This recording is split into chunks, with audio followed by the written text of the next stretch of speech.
Hello guys, welcome to anime review Telugu. ఈ వీడియోలో నేను అసలు షిబాయి ఓత్సుజుకి ఎవరు, అతని పవర్స్ ఏంటి, షిబాయి ఓత్సుజుకి ఎంత స్ట్రాంగ్, అలాగే షిబాయి ఓత్సుజుకి బరూటోకి మధ్య రిలేషన్ ఉందా లేదా ఈ వీడియోలో తెలుసుకుందాం. దానికంటే ముందు మా ఛానల్ కొత్తగా వచ్చినట్లయితే Don't forget to smash that subscribe button! Click that bell! Please, I'm begging all of you! Late చేయకుండా వీడియోని స్టార్ట్ చేద్దాం. షిబాయి ఓత్సుకి గురించి ఆముడో బరూటో చాప్టర్ 75 లో రివీల్ చేశాడు. బట్ దానికంటే ముందు ఓత్సుజుకి ఎవరో తెలుసుకుందాం. ఓత్సుజుకి వచ్చి వాళ్ళు ఒక స్పీసీస్. ఒక ప్లానెట్ నుంచి ఒక ప్లానెట్ కి ట్రావెల్ అవుతూ పవర్ ని గెయిన్ చేసుకోవడానికి ప్లానెట్ లో ఉన్న ప్లాంట్స్ కావచ్చు, యానిమల్స్ కావచ్చు, అలాగే హ్యూమన్స్ కావచ్చు. ప్లానెట్ మీద జీవం ఉన్న ప్రతి ఒక్కరి దగ్గర నుంచి లైఫ్ ఎనర్జీని అంటే చాక్రాన్ని అబ్జర్వ్ చేసుకుంటారు. ఎలా అంటే టెంటెల్ బీజుకి ఒక ఓత్సుజుకిని ఆహారం చేయాలి. అప్పుడు టెంటెల్స్ గాట్రీ లాగా మారుతుంది. Same 4th grade ninja వార్లో Madara ఎలా చేశాడో అలా. అప్పుడు ఆ గాట్రీ ప్లానెట్ మీద ఉన్న ప్లాంట్స్ కావచ్చు, యానిమల్స్ కావచ్చు, హ్యూమన్స్ కావచ్చు, వాళ్ళ చక్రాన్ని అబ్జర్వ్ చేసుకుంటుంది. అప్పుడు వాళ్ళు ఎవాల్వ్ అవుతారు. అంటే అలా చేయడం వల్ల వాళ్ళ పవర్ని ఇంక్రీజ్ చేస్తుంది. అప్పుడు ఓత్సుజుకిస్ గాడ్ లైక్ అబిలిటీస్ ని గెయిన్ చేసుకుంటారు. ఇక డీటెయిల్ గా చెప్పకుండా అసలు విషయానికి వద్దాం. ఇప్పుడు షిబాయి ఓత్సుజుకి ఎవరో తెలుసుకుందాం. అతను ఒక ఓత్సుజుకి గాడ్. ఓత్సుజుకి క్లాన్ లోనే స్ట్రాంగెస్ట్ మెంబర్ లో ఒకడు. షిబాయి పవర్స్ ఓత్సుజుకి క్లాన్ మెంబర్స్ తో పోల్చుకుంటే ఇంకో లెవెల్లో ఉంటాయి. అది ఎలా అంటే రిపీట్ గా కార్బనిక్ రిజెక్షన్ వల్ల షిబాయి ఓత్సుకి అంత పవర్ ని గెయిన్ చేసుకుంటాడు. ఇక్కడ కార్మిక్ రెజరక్షన్ అంటే ఏంటో తెలుసుకుందాం. ఎగ్జాంపుల్ కవాకిని తీసుకుందాం. ఆముడో అతని మీద ఎక్స్పెరిమెంట్ చేసి ఈసికి కార్మాని కవాకిలో ఆ కార్మాని సీల్ చేస్తాడు. అలా చేయడం వల్ల ఈసికి పవర్స్ కవాకికి వస్తాయి. బట్ అది ఫెయిల్ అయితే కవాకి ప్రాణాలు లేదా గజిని లాగా అయిపోవచ్చు. బట్ అలా జరగలేదు. అలాగే పవర్స్ ని కూడా ఈజీగా యూజ్ చేయలేరు. దానికి చాలా కంట్రోల్ కావాలి. కవాకి కేసులో చూసాం. ఈసికి ఎలా కవాకి ట్రైనింగ్ ఇచ్చాడో అలాగే ఆ ట్రైనింగ్ ఎంత కష్టమో బరూటో యానిమేలో చూసాం. నెక్స్ట్ కవాకి కార్మాని కంప్లీట్ గా కంట్రోల్ చేసిన తర్వాత కవాకిని ఈషికి డివోవర్ చేసుకుంటే అప్పుడు వాళ్ళ పవర్స్ ఇంక్రీజ్ అవుతాయి. దాన్నే కార్మిక్ రెజరెక్షన్ అని అంటారు.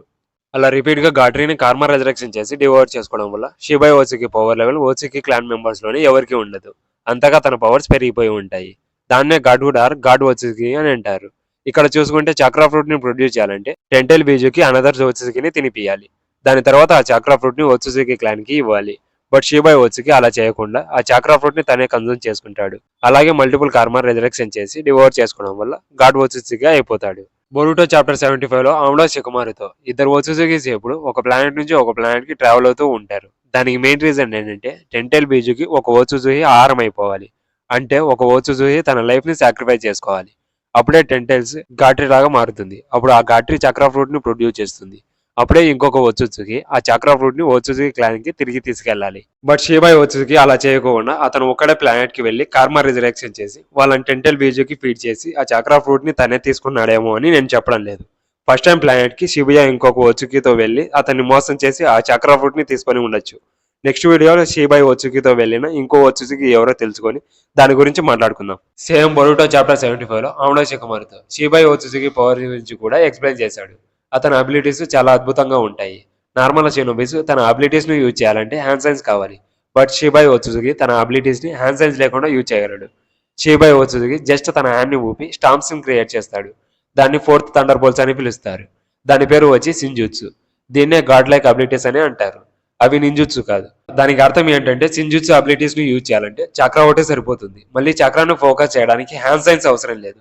Example Eida abilities, Daemon reflection abilities, Code claw marks abilities, Kawaki karma, ఈజీగా శ్రింకింగ్ అబిలిటీస్, వీటిని సిన్జుత్సు అని అంటారు. దీనికంటే సంథింగ్ ఇంట్రెస్టింగ్ అయిన విషయాన్ని మీకు చెప్పాలని అనుకుంటున్నాను. ముందు బరుటో చాప్టర్ 75 లో షికుమారో ఆముడోతో షిబాయి ఎవరు, ఎక్కడ ఉన్నాడు అని అడిగితే దానికి ఆముడో అతను ఇప్పుడు మాతో లేడు, ఓన్లీ అతని కార్ప్స్ మాత్రమే అంటే డెడ్ బాడీ మాత్రమే ఉందని చెప్తాడు. అప్పుడు షికుమారో ఆముడోని ఒక క్వశ్చన్ అడుగుతాడు. కార్మ రిజెక్షన్ వల్ల అతను ఎప్పటికీ ప్రాణాలతోనే ఉంటాడా, అయితే ఎందుకు అతని కార్ప్స్ ఉన్నాయి, లేదా ఎవరైనా అతన్ని చంపారని అడిగితే ఆముడో అది నాకు కూడా తెలియదు, నువ్వు చెప్పినట్టే ఎవరైనా చంపి ఉండొచ్చు, లేదా షిబుయా ఎవల్యూషన్ కావడానికి ఏం లేదేమో, అందుకే ఆ బాడీ అవసరం లేని డైమెన్షన్ లో ఉండొచ్చు. అలాగే బాడీ అవసరం లేకోకుండా, రిజరక్షన్ లేకోకుండా, అలాగే వెజిల్ లేకుండా ఉండొచ్చేమో అని చెప్తాడు. బట్ ఆమె ఏం చెప్తున్నాడో కరెక్ట్ గా తెలియదు. బట్ షిబాయ్ చనిపోయాడని మెన్షన్ చేయలేదు. కానీ ఆమెడో చెప్పినట్టే ఈ డైమెన్షన్ లో అయితే లేడని మోమోషికి కన్ఫర్మ్ చేస్తుంది. అంటే షిబాయ్ ఓత్సుకి ఇంకా బ్రతికే ఉన్నాడు, అలాగే డిఫరెంట్ డైమెన్షన్ లో ఉన్నాడని మనకి ఇక్కడ అర్థమవుతుంది. బరుటోలో ఓన్లీ ఒకే ఒక ఓత్సుకి గాడ్ ఉన్నాడు, అది షిబాయ్ ఓత్సుకి. అతను నరుటో బరుటో యూనివర్స్ లోని స్ట్రాంగెస్ట్ ఓత్సుకి. అంత పవర్ఫుల్ ఓత్సుకి ఇప్పటికైతే ఎవరు లేరు. ఇప్పుడు షిబాయ్ ఓత్సుకి ఎంత స్ట్రాంగో మనకు తెలిసింది. ఇంకా బరుటో షిబాయికి మధ్య రిలేషన్ ఉందో లేదో తెలుసుకుందాం. మనం బరుటో యానిమేలో బరుటో జోగాన్ అయి అవేకన్ అవ్వడం చూసాం. జోగాన్ వచ్చి డౌజుత్సు. బరుటోలోనే జోగాన్ అబిలిటీ చాలా పవర్ఫుల్, అలాగే మిస్టీరియస్ అబిలిటీస్ లో ఒకటి. అంతేకాదు షిబాయి ఓత్సుకి అబిలిటీ కూడా. దీంతో మనిషిలోని చక్రా చూడొచ్చు. చెప్పాలంటే బ్యాకుగన్ లాగా. అలాగే ఒక డైమెన్షన్ నుంచి ఇంకో డైమెన్షన్ లోకి ట్రావెల్ అయ్యవచ్చు.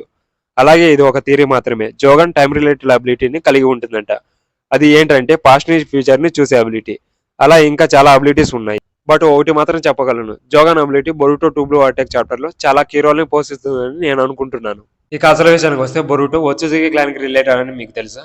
హిమవారి లాగా హిమవారిలో హగురామా హమురా చక్ర ఉంది. బొరుటో 2 బ్లూ అటాక్ చాప్టర్ 10 లో చూసాం. నరుటోలో హగురామా చక్ర ఉంది. Naruto descendant of Hagoromo Otsutsuki. Hinata Hyuga clan కి చెందింది. అలాగే డిసెండెంట్ ఆఫ్ హమురా ఒత్సుజుకి. అలా Boruto connected to Otsutsuki clan. ఎప్పుడైతే మొమోషికి తన కార్మాని బొరుటోలో సీల్ చేసిందో అప్పుడు బొరుటోకి మొమోషికి పవర్స్ వచ్చాయి. ఆ కార్మ బొరుటోలో ఉండడం వల్ల మొమోషికి పవర్స్ ని అబిలిటీస్ ని యూజ్ చేయొచ్చు. Includes physical abilities, high level jutsu, అలాగే senjutsu abilities like Shibai god like powers. మర్చిపోద్దు జోగనై కూడా. అలాగే Boruto and Kawaki karma marks Shibai senjutsu నుంచి వచ్చాయని బొరుటో చాప్టర్ 75 లో ఆమ్డో రివీల్ చేస్తాడు. ఇంక్లూడింగ్ డైకున్ కోటు టెక్నిక్. ఈ టెక్నిక్ యూజర్స్ ఆబ్జెక్ట్స్ ని టైమ్లెస్ డైమెన్షన్ లో స్టోర్ చేయొచ్చు. జస్ట్ లైక్ కవాకి నరుటోని హినాటాని హైడ్ చేసినట్టు. ఇక్కడ చూసుకుంటే బొరుటో ఒత్సుజుకి క్లాన్ కనెక్షన్ అలాగే కార్మా మార్క్సే చెప్తున్నాయి. బొరుటోకి షీబై పవర్స్ ని అబిలిటీస్ ని యూజ్ చేసే పొటెన్షియల్ ఉందని. అలాగే జోగనై మనం చూసుకుంటే షీబై రైట్ ఐలో జోగనై ఉంటుంది సేమ్ బొరుటో లాగా. ఖచ్చితంగా బొరుటోకి షీబైకి మధ్య రిలేషన్ ఉందని నాకు కనిపిస్తుంది. మీ ఒపీనియన్ ఏంటో కమెంట్ లో చెప్పండి. ఈ వీడియో అయితే ఇంతే గైస్. ఈ వీడియో మీకు నచ్చినట్లయితే please subscribe my channel. Next వీడియోతో మళ్ళీ కలుద్దాం. Until then bye.